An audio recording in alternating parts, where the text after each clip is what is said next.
러시아는 수세기 동안 위대함이라는 하나의 진실 위에 세워졌습니다. 그 지리, 군대, 공장은 위대했습니다. 그리고 가장 중요한 것은 결코 멈추지 않을 것이라고 믿어졌던 거대한 산업기기를 보유하고 있었습니다. 그러나 오늘날 러시아 산업에 역사적인 변화가 일어나고 있습니다. 우크라이나 드론과 처방 제재가 역사상 최대의 산업 중단을 촉발했습니다. 방위에서 에너지까지, 자동차에서 건설까지, 철도에서 항공사까지 시스템이 공식적으로 붕괴되었습니다.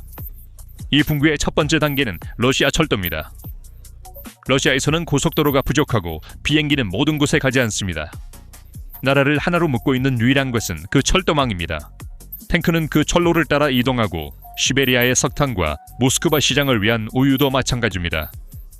블라디미르 푸틴의 가라앉지 않는 존재인 러시아 철도, 100만 명 이상의 직원을 둔 러시아 최대의 고용주는 현재 역사상 가장 큰 재앙을 겪고 있습니다.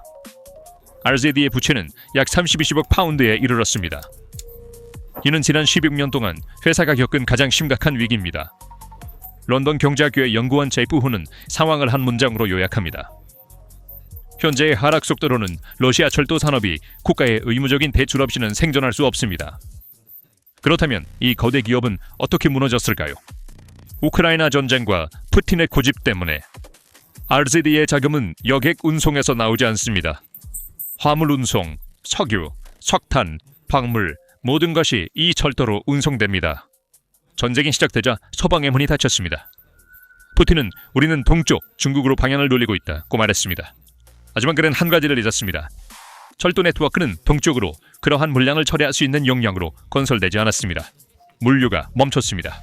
화물량은 2025년에 9.4% 감소했습니다. 석탄 산업은 화차를 찾을 수 없어서 더 이상 상품을 팔 수 없었습니다. 이 상황의 대가는 즉시 노동자들에게 전가되었습니다. 모스크바의 RZD 직원들이 지방으로 강제 이주되고 있습니다. 공식 인플레이션이 10%인 나라에서 임금 인상은 겨우 0.1%만 계획되어 있습니다. 이는 100만 명의 철도 노동자들에게 당신들은 굶주릴 것이다 라고 말하는 것과 같습니다.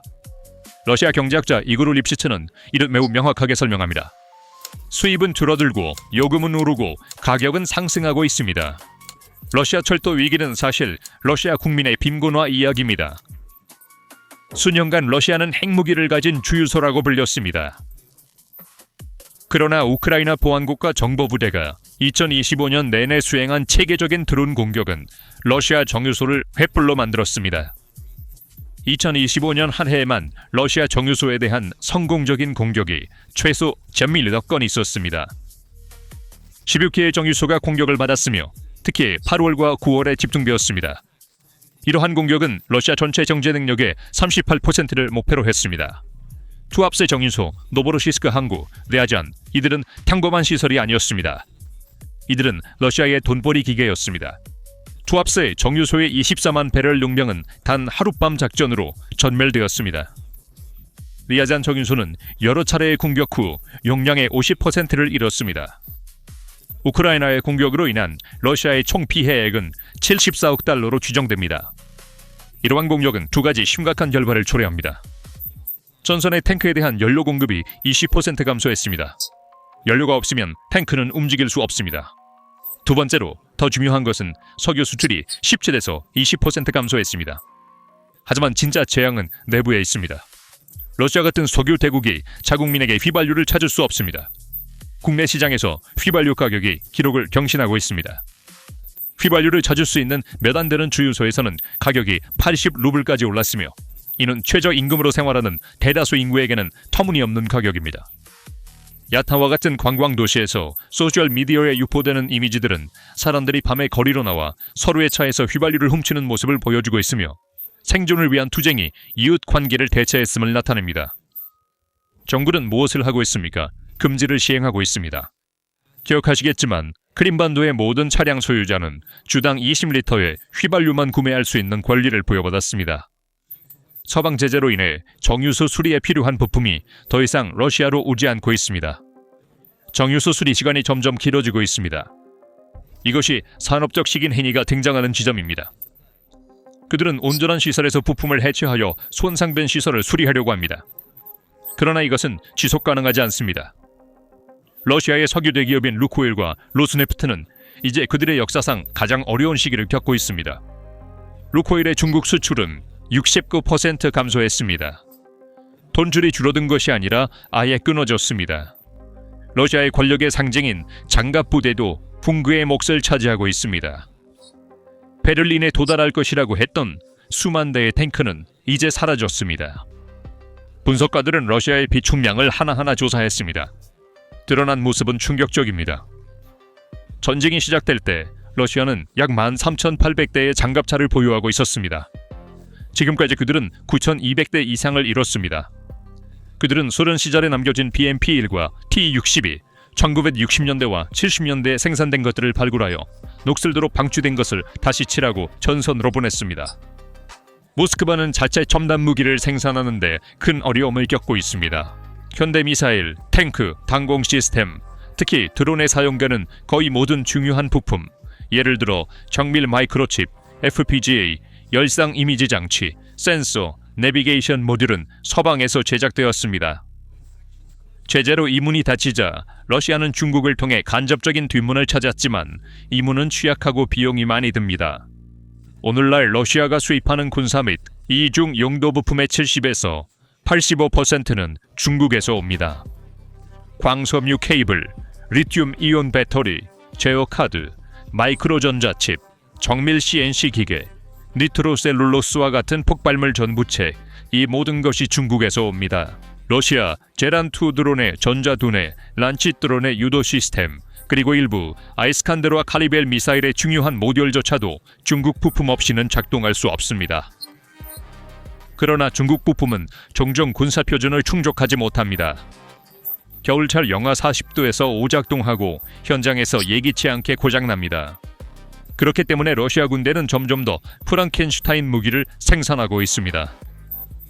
오래된 소련의 선체, 중국의 저품질 전자기기, 이란의 엔진, 북한의 탄피, 이 모든 것이 조립되어 전선으로 보내지지만 품질과 신뢰성은 날이 갈수록 떨어지고 있습니다. 그래서 이제 우리는 러시아 군인들이 현대식 탱크 대신 중국산 골프카트, 오토바이, 때로는 제2차 세계대전에서 남은 전술로 전선에 공격하는 것을 볼 수 있습니다. 바람과 눈볼에 노출된 이 군인들은 우크라이나 진지에 도달하기도 전에 천의 절반을 잃습니다. 이러한 단순화된 트럭은 러시아의 산업 역량이 얼마나 긴장되어 있는지를 보여줍니다. 장갑차나 보병 전투 차량은 이제 너무 드물어서 병사들이 ATV에 연결된 개방형 트레일러에 실려 죽음으로 내몰리고 있습니다. 이 차량들은 장갑도 없고 난방도 없습니다. 단 하나의 파편만으로도 그 차량에 있는 6명 또는 7명의 병사를 모두 잃게 됩니다. 그러나 산업에 진정한 타격을 준 것은 인적 자원의 손실이었습니다. 러시아는 역사상 최대의 두뇌 유출과 노동 위기를 겪고 있습니다.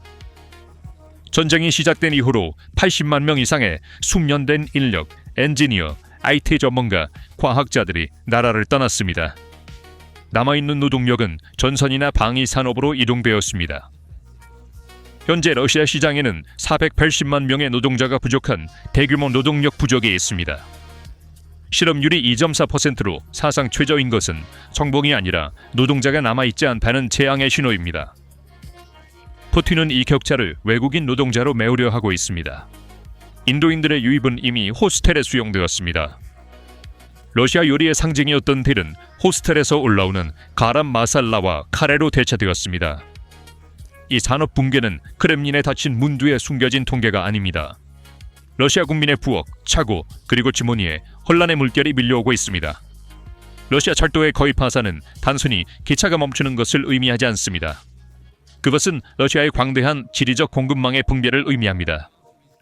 시베리아에서 모스크바로 석탄, 식량, 기본 필수품을 운반하는 동맥이 막히면 선반 위의 가격표는 공황의 지표로 변합니다. 우리가 현재 보고 있는 실질 소득의 10에서 15% 감소는 이 물류마비의 직접적인 결과입니다. 공식 수치를 훨씬 초과하는 인플레이션이 사람들의 구매력을 짓눌렀습니다. 특히 유제품과 버터에 대한 가격 압박이 너무 심해서 모스크바와 상트페테르부르크의 시장에서는 버터 패키지에 전자경보 태그가 부착되기 시작했습니다. 슈퍼마켓의 우유 슬라이스에 걸린 자물쇠는 러시아 사람들을 사로잡은 공황의 가장 구체적인 징후입니다. 이 목소리를 들어보세요. 우리가 예전에 250에서 300루블에 사던 것이 이제 500루블이 듭니다. 기본 최저임금은 2,800루블이지만 최악의 상황은 아직 오지 않았습니다. 이것은 단지 시작일 뿐입니다. 이제 500이 넘습니다. 500이 넘던 것이 이제 1000입니다.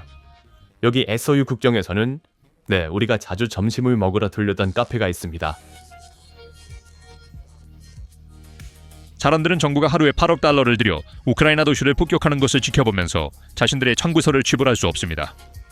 화학 물질과 비료의 부족이 농업에 영향을 미치면서 식품 가격이 상승하고 있습니다.